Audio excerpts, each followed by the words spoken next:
এইবারের রমজানে আমি আল্লাহর কাছ থেকে আমার গুনাহগুলো মাফ করাইয়াই ছাড়ব। প্রত্যেক দিন ভাইরা আমার, রমজানের প্রত্যেকটা দিন আল্লাহ তাআলা বহু মানুষকে সাধারণ ক্ষমা ঘোষণা করেন। যাই করছো বান্দা সব মাফ। ভাইরা আমার, দাঁড়ায় থাকা একজন মানুষ দ্রুততার সাথে হঠাৎ করে খুব জোরে দৌড় দেওয়া শুরু করতে পারে না। দাঁড়ানো থেকে আগে হাঁটা শুরু করে, এরপর একটু গতি বাড়ায়, তারপরে অনেক স্পিড মানুষ দেয়। একটা গাড়ি যখন দাঁড়ানো থাকে, ওই দাঁড়ানো গাড়িটাকে হঠাৎ করে 100 মাইল স্পিডে চালানো যায় না। আগে 10, 20, 30 স্পিডে চালাইতে হয়, এরপর আস্তে আস্তে উঠাইতে উঠাইতে 100, 150 পর্যন্ত উঠাইতে পারে।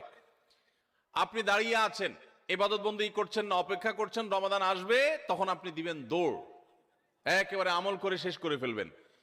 যারা রমজানের চাঁদ উঠার জন্য অপেক্ষা করে, যে চাঁদ উঠলে কোরআন তেলাওয়াত শুরু করব, চাঁদ উঠলে জিকির আজকার শুরু করব, চাঁদ উঠলে দোয়া দরুদ শুরু করব, রোজা শুরু করব, নফল নামাজ